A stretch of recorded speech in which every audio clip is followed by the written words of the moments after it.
Doctor ஆகணுங்கிறது உங்களோட கனவா? அப்போ அந்த கனவை நனவாக்க உங்கள் Vidhu NEET coaching academy future doctors ஆக உடனே கால் பண்ணுங்க. இதுக்கடையில தான் தனுஷின் தரப்பிலிருந்து 20 கோடி ரூபாய் கேட்டதாக ஒரு செய்தி பரவலா போச்சு. அது ஆல்மோஸ்ட் அது நடந்திருக்கு. அது தனுஷுக்கு தெரிஞ்சு நடந்திருக்கா, தனுஷுக்கு தெரியாம அந்த அபிஷியல் லெவலில் நடந்திருக்கான்னு தெரியும். தாராளம் பண்ணுங்க சார், எனக்கு ஒன்றும் பிரச்சனை இல்லை, கங்க்ராச்சுலேஷன் வாழ்த்துக்கள்னு சொல்லி அனுப்பிச்சிட்டாரு. அதுக்கு பிறகுதான் வந்து படுத்திருக்கு. அதுக்கு பிறகுதான் இந்த ஒரு செய்தி வெற்றிமாறனுக்கு போயிருக்கு. ஓகே, இந்த செய்தி வெற்றிமாறனுக்கு போன பிறகு தான் வெற்றிமாறன் கொஞ்சம் ஒரு அப்செட்ல இருந்தாரு. அது தொடர்ந்து என்ன தனுஷை டார்கெட் பண்ண ஆரம்பிச்சாங்க. அதுக்கு வேற இந்த இடத்துல வெற்றிமாறனை பாராட்டி ஆகணும். தன்னுடைய நண்பர், சினிமாவை தாண்டி பர்சனல் ஃப்ரெண்டு, அப்படி இருக்கப்ப அவர் மேல் ஒரு பழி சொல் வருது, அவச்சொல் வருது. இந்த மாதிரி கூட இருந்த நண்பருக்கு ஒரு 20 கோடி ரூபாய் கேட்டாருங்கிற ஒரு பெரிய ஒரு பேர் வருது. அதுக்கு ஒரு முற்றுப்புள்ளி வைக்கணும். நம்மளால் அதை பல பேர் எடுத்து அந்த டூலை எடுத்து ஒரு மேலே வீசுறாங்க, அதுக்கு நம்ம ஒரு காரணமாயிடக்கூடாது அப்படிங்கிறதுக்காக தான் ஒரு முடிவு பண்ணி ஒரு வீடியோவை போட்டுருவோம் அப்படிங்கிறத ஒரு எக்ஸ்பிளனேஷன் வீடியோ போட்டுருவோம். வெற்றிமாறனுக்கு அதை டைஜஸ்ட் பண்ணி கேட்குறாங்க, கேட்காம போகிறாங்க, இல்லை நம்ம கொடுக்காம போகிறோம் அப்படிங்கிறதெல்லாம் தாண்டி நம்மளால் ஒரு கெட்ட பேர் வந்துடக்கூடாது, இதுக்கு ஒரு புஸ்டாப் ஒன்று வைக்கணும் அப்படின்னு இன்னைக்கு ஒரு வீடியோ போட்டுருக்கா. அந்த வீடியோவில் நிறையா சொல்கிறார். தனுஷுக்கும் எனக்கு உள்ள நட்பு, எனக்கு பல விஷயங்களில் தனுஷ் ஹெல்ப் பண்ணியிருக்காரு, பல முக்கியமான தருணங்களில் ஃபினான்ஷியலாக கூட எனக்கு சப்போர்ட் பண்ணியிருக்காரு, பங்கு இருக்கு அப்படின்ட்டு. அப்போ கடைசி அந்த முழு வீடியோலையும் வெற்றிமாறன் தனுஷ் என்னிடம் பணம் கேட்கலை அப்படிங்கிறத மறுக்கவே இல்லை. 50க்கும் மேற்பட்ட உலக நாடுகளில் 100 கோடிக்கும் அதிகமான ஆகாயம் தமிழ் பார்வையாளர்களுக்கு பேரன்பும் திருநன்றியும். ஆகாயம் நேயர்களுக்கு வணக்கம். வடசென்னை 2 அப்டேட் வெற்றிமாறன் கிட்ட ரொம்ப நாளாக கேட்டுட்டே இருந்தாங்க. வெற்றிமாறன் அவர்கள் ஒரு அப்டேட் கொடுத்துருக்காரு. ஆனால் வடசென்னை 2 பற்றி இல்லை, வடசென்னை மாதிரியே இன்னொரு படம் வேர்ல்ட் ஆஃப் வடசென்னை அப்படின்ற அப்டேட் வந்தோடனே சினிமா வட்டாரங்கள் பயங்கர பரபரப்பாயிடுச்சு. அது குறித்து ஒரு விளக்க வீடியோவும் வெற்றிமாறன் அவர்கள் பேசியிருந்தாங்க. நம்ம அதை விரிவாக பேச போகிறோம். மூத்த பத்திரிகையாளர் திரு சுபேர் அவர்கள் கூட. வணக்கம் சார். வணக்கம். ரொம்ப நாளாக வடசென்னை 2 அப்டேட் கேட்டதுக்கப்புறம் வடசென்னை படத்தை பற்றி ஒரு அப்டேட் கொடுத்துருக்காரு. அது வடசென்னை 2 இல்லைன்னு சொல்லிட்டாரு. திடீர்னு ஒரு எக்ஸ்பிளனேஷன் வீடியோலாம் பேசியிருக்காரு. என்ன சார், ஏதாவது ப்ராப்ளமா? இல்லை, நம்மளே அதை பற்றி பேசியிருந்தோம். அதாவது என்னென்னா, வாடிவாசல் கலைப்புலி தானு அவர்களுக்கு பண்ணுறதுக்காக வாடிவாசல் பண்ணுறதாக இருந்துச்சு. சூர்யா வெற்றிமாறனுடைய காம்பினேஷன் 2020 ஆரம்பிக்கப்பட்டு பல காரணங்களால் தள்ளி போய் அந்த படம் இப்போதைக்கு ஹோட்டலில் வச்சுருக்காங்க. ஏன்னா அது பெரிய ப்ராஜெக்ட், நிறைய டீட்டெயிலிங் எடுக்க வேண்டியது இருக்குது. அனிமல்ஸ், ஆமாம், அதெல்லாம் ட்ரெயின் பண்ணி மாடுகள் அடக்காது. கதையே எப்படின்னா ஒரு மாடுபிடி வீரர்களுடைய கதை தான். ஒரு நாவலாக வந்ததை தழுவி எடுக்கிறாரு. ஒரு மாடுபிடி வீரர்களுடைய கதை தான். மாட்டை ஒரு அப்பா ஒரு ஜமீன்தாரனுடைய மாட்டை அடக்க போறாரு, போய் இறந்து போறாரு. இந்த பையன்கிட்ட கடைசியாக சொல்லிட்டு போறாரு, இந்த மாட்டை எப்படியாவது ஜமீன்தாருடைய மாட்டை நீங்கள் அடைக்கணும் அப்படிங்கிறதான் கதை. அப்போ அது பையன் எப்படி சின்ன வயசுல ட்ரெயின் ஆனா, எப்படி ஒரு மாடுபிடி வீரனானா, மாடோட அந்த மாடுபிடி வீரர்களுடைய வாழ்வியல் எப்படி ஆடுகளம் படத்தில் சேவல் சண்டையை மையப்படுத்தியிருக்கோ அது மாதிரி ஜல்லிக்கட்டை மையப்படுத்தி எடுக்கப்பட்ட ஒரு கதை. அதில் 1960 காலகட்டங்களில் வந்த படம். அது ஒரு பீரியட் படம். அதனால் இந்த படத்தை ரொம்ப மெனக்கெடுத்து நிறைய விஷயங்கள் அதில் பண்ணணும், டீட்டெயிலிங்காக பண்ணணும். அதனால் அந்த படம் தள்ளி போச்சு. இப்போ அந்த படம் ஆரம்பித்தாலே எப்போ முடியும் தெரியாது, ஏன்னா அவ்வளவு டீட்டெயிலிங் இருக்குது. அதுதான் சூர்யாட்ட சொன்னார், இந்த படம் ஆரம்பித்தோம்னா ஒரு வருஷத்துக்கு மேலே கூட போகிறதுக்கு வாய்ப்பு இருக்குது, எவ்வளோனே சொல்ல முடியாது. பட் அதனால் உங்களுக்கு அவனால் ட்ராவல் பண்ண முடியுமா? சூர்யா இப்போ சமீப காலமாக வந்த படங்கள் சரியாக போல ஒரு மிகப்பெரிய ஒரு வெற்றியை கொடுக்க வேண்டிய கட்டாயத்தில் இருக்கார். இப்போ வாடிவாசல் ஆரம்பித்து ஒரு வருஷம் அதில் ட்ராவல் பண்ணுறதுக்கு கொஞ்சம் தயங்குறார். அப்புறம் இந்த படத்தை கொஞ்சம் ஹோல்டில் வச்சு நான் ஒரு படம் பண்ணிட்டு வந்துடுறேன், நீங்கள் ஒரு படம் பண்ணிட்டு வாங்க அப்படின்ற ஒரு மியூச்சுவலாக 2 பேரும் இந்த படத்தை கொஞ்சம் ஹோல்டு பண்ணிவிட்டு வேறு படம் ஆரம்பிக்கிறாங்க. இப்போ கலைப்புலி தானு அவர்கள்ட்ட வெற்றிமாறனுடைய டேட் இருக்குது, இந்த பக்கம் சூர்யா டேட் இருக்குது, இந்த பக்கம் சிம்பு டேட் இருக்குது.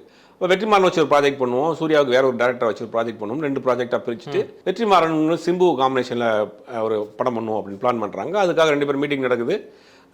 2 பேருக்குமே ஓகே. இது எல்லாமே ஒரு அவரே வெற்றிமாறன் சொன்ன மாதிரி ஒரு கரெக்டாக ஒரு வாரம் 10 நாளுக்குள்ள எல்லாமே பேசி முடிக்கப்பட்டதுக்கு உடனே இமீடியட்டாக பண்ணுற மாதிரியான ஒரு ஸ்கிரிப்ட் என்ன கையில் இருக்குன்னு பார்க்குறப்ப ஆல்ரெடி வட சென்னையில் இந்த ராஜன் கேரக்டரினுடைய சிறு வயது போர்ஷனை ஒரு ராஜன் வகேரா அப்படின்னு டெவலப் பண்ணி ஒரு வெப் சீரிஸ் பண்ணுறதுக்காக வச்சிருந்தார். அது டெமோவெல்லாம் கூட ஷூட் பண்ணி வச்சிருந்தார். அதனால் அதை அந்த கென்னை வச்சு ஷூட் பண்ணி வச்சிருந்தார்.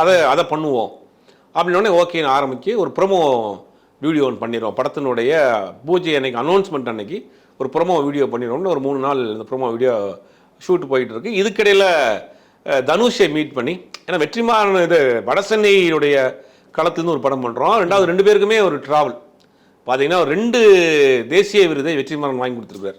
ரொம்ப ஸ்பெஷல் வேறு தனுஷ்க்கு ரொம்ப ஸ்பெஷல். பலரும் சொல்கிறாங்க வெற்றிமாறன் தனுஷை பயன்படுத்திட்டாரு, இல்லை தனுஷ் வெற்றிமாறனை பயன்படுத்திட்டாருன்னா 2 பேருமே ஈக்குவலாக கிவ் அண்ட் டேக் தான். அதாவது அது ஒரு கணக்கால படத்திற்கு முன்னாடி வரைக்கும் தனுஷ் ஒரு வேற, ஆனால் அது ஒரு கணக்காலம் படத்தில் நடித்ததுக்கு பிறகு வெற்றிமாறனுடைய காம்பினேஷனில் பொல்லாதவன்ல தனுஷ் வேற. ஏன்னா ஒரு டைரக்டருக்கும் அந்த ஒரு ஜெல் ஒர்க் அவுட் ஆகும். இவர் எப்படி வேலை வாங்கலாம், இவர் எப்படி காட்டலாம், இவருக்கு எந்த கதை ஒர்க் அவுட் ஆகும், இவர் பாடி லாங்குவேஜை எப்படி காட்டலாங்கிறத அது கரெக்டாக ஒரு டைரக்டருக்கும் ஒரு ஹீரோவுக்கும் ஒத்து வரும். அவங்க பண்ண 4 படமே சூப்பர் டூப்பர் ஹிட். சொல்லக்கூடிய பேரும் பேசப்பட்ட படம் 4 படத்தில் 2 படம் தேசிய விருதை 2 கையில் வாங்கி கொடுத்தவர் வெற்றிமாறன். அதை தாண்டி அவருக்குள்ள நல்ல நட்பு இருக்கு. அப்போ வடசென்னை களத்திலேயே வந்து ஒரு படம் பண்ணலாம் அப்படின்னு ஒரு முடிவு பண்ணுறப்ப அவர்கிட்ட ஒரு வார்த்தைக்கு சொல்லிடுவோம் அப்படிங்கிறதுனால அவர்கிட்ட போய் பேசுகிறாரு. ஓகே பண்ணிக்கங்கன்ட்டார், முடிஞ்சு போச்சு. இவர் வந்து ப்ரொமோ ஷூட் போயிட்டு இருக்கிறாரு. இதுக்கிடையில் இன்னொரு விஷயம் என்னன்னா, வடசென்னை படத்தில் முதலில் நடிக்க இருந்தவர் சிம்பு. ஓகே, அதாவது ஆடுகளம் படத்தினுடைய ஃபைனல் ஸ்டேஜ் டைம்ல இந்த படம் ப்ராசஸ் ஆரம்பிச்சிருச்சு. ஆடுகளம் படத்தினுடைய ஃபைனல் ஒர்க்கு போயிட்டு இருக்கு. அப்போ வந்து இந்த படத்தை ஃபிக்ஸ் பண்ணுறாங்க. ஒரு தயாரிப்பாளர் வந்து வெற்றிமாறனுக்கும் சிம்புவுக்குமே அட்வான்ஸ் கொடுத்துட்டார். கொடுத்து ஆரம்பிக்க போகிற லெவலில் இருந்துச்சு படம். ஓகே, அப்புறம் ஒரு காரணங்களால் சில படம் அப்படி ட்ராப் பண்ணப்பட்டு அதுக்கு பிறகு அந்த படத்தில் தனுஷ் நடித்தார். இதுதான் வடசென்னையோடைய கதை. இப்போ தனுஷே ஒன்றரை அந்த படத்தை ப்ரொடியூஸ் பண்ணி இந்த படத்தை நடித்தார். அந்த படம் வந்து தெரியும், பெரிய ஹிட்டு. அதனால வந்து வடசென்னை கதைக்களமாக இருக்கிறதுனால ஒரு வார்த்தை சொல்லிடுவோம். வடசென்னையிலேருந்து ஒரு கேரக்டர் எடுத்து தான் நான் டெவலப் பண்ணுறோம் அப்படிங்கிறதுனால போய் கேட்டார். தனுஷும் ஓகே அப்படின்ட்டாரு. அந்த படத்தினுடைய ப்ரொமோ ஷூட் போயிட்டு இருக்கு. இப்போ நாளைக்கு கூட ஒரு ப்ரொமோ ஒரு நாள் எக்ஸ்ட்ரா இருக்காங்க. அதாவது வேற ஒரு கெட்டப்புக்காக நாளைக்கு ஷூட் பண்ணுறாங்க. இதெல்லாம் போயிட்டு இருக்கு. படத்தினுடைய ஷூட்டிங் அடுத்த மாதம் ஆரம்பிக்க போகிறாங்க. அதுக்கு செட் ஒர்க்லாம் கூட பெருசாக போட்டுக்கிட்டு இருக்காங்க, வேலை நடந்துகிட்டு இருக்கு. இதுக்கடையில் தான் வந்து தனுஷின் தரப்பிலிருந்து 20 கோடி ரூபாய் கேட்டதாக ஒரு செய்தி பரவலாக போச்சு. நம்மளும் பேசியிருந்தோம். அது ஏறக்குறைய ஒரு சோர்சஸ் மூலியமாக வந்த தகவல். கிராஸ் செக் பண்ணி தான் நம்மளும் பேசினோம். அது ஆல்மோஸ்ட் அது நடந்திருக்கு. சரி, ஓகே. அது தனுஷுக்கு தெரிஞ்சு நடந்திருக்கா, தனுஷுக்கு தெரியாமல் அந்த அஃபிஷியல் லெவலில் நடந்திருக்கான்னு தெரியல. உடனே அதை கேட்ட பிறகு அவர் தரப்புலேருந்து கொஞ்சம் மன வருத்தம் தான், வெற்றிமாறனுக்கு மன வருத்தம் தான். அது தொடர்ந்து பார்த்தீங்கன்னா 2 நாள் சோஷியல் மீடியாவில் வெற்றிமாறனுக்கும் தனுஷுக்கும் ஒரு மிகப்பெரிய ஒரு வருத்தம் இருக்கு, முதுகுல குத்திட்டு அப்படி இப்படி நிறைய செய்திகள் போனவொடனே வெற்றிமாறனுக்கு அதை வந்து டைஜஸ்ட் பண்ணிக்கிற முடியல. என்னதான் இருந்தாலும் நம்மளால் வந்து தனுஷுக்கு ஒரு கெட்ட பேர் வந்துடக்கூடாது. அது கேட்குறாங்க, கேட்காம போகிறாங்க, இல்லை நம்ம கொடுக்காம போகிறோம் அப்படிங்கிறதெல்லாம் தாண்டி நம்மளால் ஒரு கெட்ட பேர் வந்துடக்கூடாது. இதுக்கு ஒரு புஸ்டாப் ஒன்று வைக்கணும் அப்படின்னு இன்னைக்கு ஒரு வீடியோ போட்டிருக்காரு. அந்த வீடியோவில் நிறையா சொல்கிறார். தனுஷுக்கும் எனக்கு உள்ள நட்பு, எனக்கு பல விஷயங்களில் தனுஷ் ஹெல்ப் பண்ணியிருக்கிறாரு, பல முக்கியமான தருணங்களில் ஃபினான்ஷியலாக கூட எனக்கு சப்போர்ட் பண்ணியிருக்கிறாரு. அதனால் நாங்கள் வந்து இந்த படம் ஆரம்பிக்கிறதுக்கு முன்னாடி அவர்கிட்ட கேட்டேன், அவரும் பணம் சொல்லிட்டாரு. பட் அவர் கேட்கறதுக்கும் முழு உரிமை இருக்கு. நீங்கள் அதான் நோட்டீஸ் பண்ணணும். அவரே அவர் பேசின வீடியோவில் தனுஷ் கேட்கறதுக்கு முழு உரிமை இருக்கு. ஏன்னா அவருடைய கம்பெனியில் பண்ணப்பட்ட படம். ஒரு காமிக்ஸ் புக்கா எழுதுனா கூட அவர் அதுக்கு உரிமை கோரலான்ற அளவுக்கு அவரே பங்கு இருக்கு அப்படின்ட்டு. அப்ப வந்து கடைசி அந்த முழு வீடியோலையும் வெற்றிமாறன் தனுஷ் என்னிடம் பணம் கேட்கலை அப்படிங்கிறத மறுக்கவே இல்லை. பாத்தீங்கன்னா அந்த ஆனால் அவருக்கு முழு உரிமை இருக்கு, ஆனா வந்து தனுஷ் நேரடியாக கேட்கல அப்படிங்கிற மாதிரி தான் சொல்லியிருப்பார். தனுஷ் தரப்புல இருந்து பேசினாங்களா வச்சிருக்காங்களாங்கிறதெல்லாம் அவர் டீட்டெயிலாக அதை பத்தி பேசல. கடைசியில் ஒரு நிமிஷம் மட்டும் பேசிட்டு முட்டாரு. அவர் 2 பேருக்குள்ள ஒரு நட்பு பத்தி பேசியிருக்காரு. இது வந்து மேலும் மேலும் இந்த பிரச்சனை வளரக்கூடாது. என்னதான் நம்மளை வைத்து தனுஷை காரணம் பண்றாங்க, அதனால ஒரு புதுசா வைக்கணுங்கிறதுக்காக இன்னைக்கு வச்சிருக்கிறாரு. ஆல்மோஸ்ட் இந்த ஒரு சின்ன ஒரு சலசலப்பு நடந்திருக்கு. தனுஷுக்கு தெரியாமல் நடந்துச்சா, தனுஷுக்கு தெரிஞ்சு நடந்துச்சா அப்படிங்கிறதெல்லாம் தெரியாது. அதுக்கு ஒரு முற்றுப்புள்ளி வைக்கணும் அப்படின்ற இன்னைக்கு வீடியோ ஒரு எக்ஸ்பிளேஷன் வீடியோ போட்டிருக்காரு. அது நிறையா சொல்லியிருக்காரு. இந்த படத்தில் எந்த விதமான தடங்களும் கிடையாது. நீங்கள் அடுத்த ஷூட்டிங் நாங்கள் போக போகிறோம், தனுஷ் அவருடைய வேலையை பார்க்க போகிறாரு அப்படிங்கிறத கிளியராக சொல்லிட்டாரு. தனுஷ் கூட தான் வடசென்னை 2 பண்ண போகிறங்கிறதையும் அவர் தெளிவாக சொல்லிட்டாரு. இது வடசென்னை வேர்ல்டு தான், யூனிவர்ஸ் தான், பேரலா நடக்கிற ஒரு கதை தான் அப்படிங்கிறதையும் ரிவீல் பண்ணிட்டாரு. அடுத்த மாதம் இந்த படத்தை பார்த்தீங்கன்னா ஃபுல் டீட்டெயில் அனௌன்ஸ்மெண்ட் வரப்போகுது. இல்லை, இப்போ எனக்கு வந்து காசே வேண்டாம், நீங்கள் வந்து என்ஓசி எடுத்துங்க படம் பண்ணுங்கன்னு சொல்லி தனுஷ் அவர்கள் சொன்னதா சில தகவல்கள் வருது வெற்றிமாறன் கிட்ட. இல்லை, முதலில் வந்து படம் கமிட் ஆனவனே முதலில் நேர போய் பார்த்தது தனுஷ் தான். தனுஷை நேரடியாக வெற்றிமாறன் மீட் பண்ணியிருக்கிறாரு. அவர் தாராளம் பண்ணுங்கன்ட்டார். இது வந்து நேரில் பேசினப்ப நேர் நடந்தப்ப தாராளம் பண்ணுங்க சார், எனக்கு ஒன்றும் பிரச்சனை இல்லை, கங்க்ராச்சுலேஷன் வாழ்த்துக்கள்னு சொல்லி அமைச்சிட்டார். அதுக்கு பிறகு தான் வந்து படுத்திருக்கு. அதுக்கு பிறகுதான் இந்த ஒரு செய்தி வெற்றிமாறனுக்கு போயிருக்கு. ஓகே, இந்த செய்தி வெற்றிமாறனுக்கு போன பிறகு தான் வெற்றிமாறன் கொஞ்சம் ஒரு அப்செட்ல இருந்தாரு. அது தொடர்ந்து என்ன தனுஷை டார்கெட் பண்ண ஆரம்பிச்சிட்டாங்க, காரணம் பண்ண ஆரம்பிச்சிட்டாங்க. அதுக்கு வேற வேற காரணங்களும் இருக்கு. தனுஷ் மேல பர்சனலா ரிவெஞ்ச் உள்ள ஆட்கள்லாம் கூட இந்த செய்தியை பயன்படுத்தி தனுஷை வந்து ஓவரா டார்கெட் பண்ண ஆரம்பிச்சோன்னே இவருக்கு புரிய ஆரம்பிச்சிருச்சு. ரைட், ஓகே, இதை டூலா பயன்படுத்துறாங்க தனுஷை டார்கெட் பண்றதுக்கு, அதுக்கு நம்ம ஒரு டூலா இருக்கக்கூடாது அப்படின்றதுக்காக அவர் ஒரு எக்ஸ்பிளனேஷன் ஒரு வீடியோ ஒன்று போட்டு இது இந்த மாதிரியான விஷயங்கள் இல்லைங்கிறத இந்த பிரச்சனைக்கு ஒரு புல் ஸ்டாப் வச்சிருக்கிறாரு. ஆனால் இந்த இஷ்யூ ஒன்றும் நடந்திருக்கு உள்ள. ஓகே, நடந்திருக்கு. அதை வந்து இப்போ 2 பேரும் பேசி சமாதானமாகி இப்போ அந்த பிரச்சனை முடிச்சு வச்சிருக்கப்பட்டிருக்கு. சரி சார், இப்போ இந்த அனௌன்ஸ்மெண்ட் வந்தோடனே சோஷியல் மீடியாவில் திரும்ப ஒரு ஸ்பார்க்கு, 2 பேரில் யார் பெரிய ஸ்டார், தனுஷா சிம்புவா அப்படின்னு ரசிகர்கள் மத்தியில் ஒரு 20 வருஷமாக அந்த ஃபைட் போயிட்டு இருக்கு சார். எதனால் இது எப்படி இல்லை, எப்பயுமே ஒரு சினிமாவில் ஆரம்பத்துலேருந்து பார்த்தீங்கன்னா அந்த இரு கதாநாயகர்களுடைய அந்த போட்டி வந்து இருந்துகிட்டே இருக்கு. எம்ஜிஆர் சிவாஜி, ரஜினி கமல், சிம்பு தனுஷ் அப்படிங்கிற ஒரு அந்த 2 பேருடைய போட்டியை அது திட்டமிட்டே அதை அவர்கள் உருவாக்குவாங்க. ஒரு வகையில் ஒரு மார்க்கெட்டிங் ஸ்ட்ராட்டஜி தான் அது ஆரம்பத்திலேருந்தே இருக்கு. அந்த இருவர்களை தாண்டி அந்த உச்சத்துக்கு வேற யாரும் வந்துடக்கூடாதுன்னு அந்த இந்த 2 பேர் ஃபர்ஸ்ட் அண்ட் செகண்ட் இடத்த வந்து அவங்க ஃபுல் பண்ணிட்டே இருப்பாங்க. அது ஒரு ஸ்ட்ராட்டஜி. அது தொடர்ந்து போயிட்டே இருக்கு. இன்னைக்கு தனுஷினுடைய வளர்ச்சியெல்லாம் பார்க்குறப்ப பிரமிப்பா இருக்கு. பார்த்தீங்கன்னா ஹிந்தி படம் பண்றாரு, இங்கிலீஷ் படம் பண்றாரு, ஒரு பெரிய இடத்துக்கு போயிட்டாரு, தன்னை அதுக்கு தயார்படுத்திக்கிட்டாரு, ஓடுறாரு, மிகப்பெரிய ஒரு வேலை பண்றாரு. நாங்கள் ஒரு சும்மா சாதாரண விஷயம்லாம் கிடையாது. சாதாரண ஒரு கேகேனர்ல இருந்த ஒரு பையன், எந்த சினிமா ஒரு பெருசா ஒரு இதான் தெரியாத ஒரு டைரக்டருடைய பையன், ஒரு இப்போ ஸ்கூல் முடிச்சிருந்த பையன் அப்படியே சினிமாவுக்குள்ள வர்றாரு. ஆனால் அதுக்கு பிறகு தன்னையும் வந்து அந்த சினிமாவுக்கு தேவையான எல்லா விஷயத்தையும் வளர்த்துக்கிட்டு தன்னை அப்டேட் பண்ணிக்கிட்டு இன்னைக்கு ஹாலிவுட் படம் பண்ற அளவுக்கு இன்னைக்கு தன்னை வந்து தயார்படுத்தி வச்சிருக்காரு. ஏதாவது முறையில ஒரு வழியில வாய்ப்பு கிடைச்சாலும் அந்த வாய்ப்பை சரியாக பயன்படுத்தக்கூடிய திறமை வேணும்ல. உதாரணத்துக்கு அது ஒரு கனாக்காலம் படம் பாலுமேந்திரா பண்ற, அந்த படத்தில் அசோசியேட் ஒர்க் பண்றாரு வெற்றிமாறன். அதாவது நிறைய அசோசியேட் டைரக்டர் வேலை பார்க்குறாங்க. இவரை மட்டும் அவர் சூஸ் பண்றாருல, இவர்கிட்ட ஒரு திறமை இருக்கு, இவரை வச்சு நம்ம டிராவல் பண்ணலாம், இவர் கூட படம் பண்ணலாம்னு ஒரு சூஸ் பண்ணார்ல, அந்த சூஸிங் தான் 2 நேஷனல் அவார்டு வாங்கி கொடுத்துச்சு. அதை கெஸ் பண்ணக்கூடிய அளவுக்கு அவர் வளர்ந்துருக்கிறாரு, தன்னை தயார்படுத்திக்கிட்டாரு. ஒரு பெருசா வந்து அன்னைக்கு வந்த புதுசுல இவரை பத்தின வந்த விமர்சனங்கள்லாம் வந்து ரொம்ப தவறான விமர்சனங்கள்லாம் வந்தாங்க. இவரெல்லாம் ஏன் நடிக்க வந்தாரு, பாடி ஷேமிங் பண்ணாங்க, அவங்க அப்பாவை இது பண்ணாங்க, ஏன் கடைசி காலத்தில் சம்பாரிச்ச காசெல்லாம் விட்டு போறாரு அப்படின்னாரு. படம் முடியறதுக்கு முன்னாடி ஏகப்பட்ட சிக்கலுக்கு மத்தியில் தான் துளுவது எல்லாமே ரிலீஸ் ஆச்சு. அப்படி திருத்தி உள்ள வந்தாலும் கூட வந்த இடத்தை அடுத்தடுத்த கட்டத்தை நோக்கி நகர்ந்து போயிட்டார் தனுஷ். அதில் வந்து மாற்று கருத்து கிடையாது. அசுரன்லாம் பார்க்குறப்ப தனுஷை தவிர அவர் யாரும் அந்த கேரக்டர் பண்ண முடியாதுங்கிற அளவுக்கு இன்னைக்கு அந்த படத்தில் வந்து இன்னைக்கு வந்து அவ்வளோ ஒரு பிரம்மாண்டமான ஒரு நடிப்பை கொடுத்துருப்பாரு. அதுக்கு வெற்றிமாறனும் ஒரு காரணம். அதாவது இப்போ சொல்லுவாங்க, நீங்கள் வந்து வெற்றிமாறன் தனுஷ் இல்லைனா வெற்றிமாறன் கிடையாது, வெற்றிமாறன் இல்லைனா தனுஷ் கிடையாதுப்பாங்க. அதுக்கு அந்த ஒப்பீடே தப்பு. கிவ் அண்ட் டேக் தான். இத்தனை அசிஸ்டன்ட் டைரக்டர் இருக்கப்ப ஏன் நீங்கள் வெற்றிமாறன் மட்டும் சூஸ் பண்ணீங்க? வெற்றிமாறன்ட்டு ஏதோ ஒரு விஷயம் இருக்குங்கிற போய் தான் சூஸ் பண்ணிருக்கீங்க. அப்போ அவர் என்ன நினைக்கிற, வெற்றிமாறன் நமக்கு ஒரு ஹீரோ சான்ஸ் கொடுக்குறாரு, இவரை அவர் பயன்படுத்திக்கிறார், இவர் பயன்படுத்தி அந்த 2 பேரும் பயன்படுத்தியதன் விளைவு 2 நேஷனல் அவார்டு. அப்போ அந்த சினிமாங்கிறதே அப்படித்தான், ஒருத்தர் திறமையை ஒருத்தர் வாங்குறது, ஒருத்தரோட திறமை ஒருத்தர் கொடுக்கறது, ஒரு கூட்டு முயற்சி தானே சினிமா. அப்போ அதை வந்து யாரும் நம்ம இவர்னால தான் அவர் வளர்ந்துட்டாரு, இவர்னால தான் அவர் அழிஞ்சிட்டாருங்கிற அந்த பேச்சே கிடையாது. அது இதில் உதாரணத்துக்கு சொல்லணும்னா பஞ்சு அருணாச்சலம் அவர்கள் ஒரு மேடையில் பேசினார், இளையராஜாவை நீங்கள் தான் அறிமுகப்படுத்தினீங்க தமிழ் சினிமாவுக்கு, கிட்டத்தட்ட 50 வருஷமா ஒரு பக்கிசமாக இருக்கிறாரு அப்படின்னு பேசினப்போ அவர் சொன்னார், இல்லை நான் அறிமுகப்படுத்தாட்டியும் கூட யாரோ ஒருத்தர் அறிமுகப்படுத்தியிருப்பாங்க. ஏன்னா இளையராஜாங்கிற ஒரு நபருக்கு ஒரு திறமை இருக்கு, நான் கொஞ்சம் முன்னாடி அறிமுகப்படுத்திட்டேன், நான் அறிமுகப்படுத்த இன்னும் கொஞ்சம் நாள் கழிச்சு வேற யாராவது அறிமுகப்படுத்துறாங்க. அதே மாதிரி தான் தனுஷ் கூட வெற்றிமாறன் ஜாயின் பண்ணலன்னா இன்னொரு நடிகர் வெற்றிமாறன் பயன்படுத்திருப்பார். ஏன்னா அவருடைய ப்ரொஃபைல் அப்படி கதிட்டு இருந்திருக்காரு, பாலுமேந்திராட்ட இருந்திருக்காரு, வேற ஒரு டேரக்டர் கொஞ்சம் நாள் கழிச்சு அறிமுகப்படுத்துறாரு, அதுக்கு பிறகு கூட தனுஷ் கூட படம் பண்ணிருக்கலாம். இதெல்லாம் வந்து காலத்தின் ஓட்டம், சைக்கிளிங் தான். அப்போ ஒருத்தருக்காக இவர் தான் உருவாக்குனாரு, இல்லை இவர் தான் அவரை உருவாக்குனாருங்கிறத வந்து ஒப்பிடே தவிர இப்போ அதை பற்றி பேசிட்டு இருக்காங்க. வெற்றிமாறன் இல்லைன்னா தனுஷ் இல்லை, தனுஷ் இல்லைன்னா வெற்றிமாறன் இல்லை, சென்சிட்டிவா இருக்காங்களோ ஃபேன்ஸ் ரொம்ப. ஆமாம், இல்லை இந்த ஒப்பீடே தப்பு, தேவையும் இல்லை. ஏன்னா இவருடைய திறமையை அவர் பயன்படுத்திக்கிட்டாரு, அவருடைய திறமை இவர் பயன்படுத்திக்கிட்டார், 2 பேரும் சேர்ந்து ஒரே காலகட்டங்களில் வளர்ந்தாங்க, இன்னைக்கு ஒரு உயரத்துக்கு போயிருக்கிறாங்க. இந்த இடத்துல வெற்றிமாறனை பாராட்டி ஆகணும். தன்னுடைய நண்பர், சினிமாவை தாண்டி பர்சனல் ஃப்ரெண்டு, அப்படி இருக்கப்போ அவர் மேல் ஒரு பழிச்சொல் வருது, அவச்சொல் வருது, இந்த மாதிரி கூட இருந்த நண்பருக்கு ஒரு 20 கோடி ரூபா கேட்டாருங்கிற ஒரு பெரிய ஒரு பேர் வருது.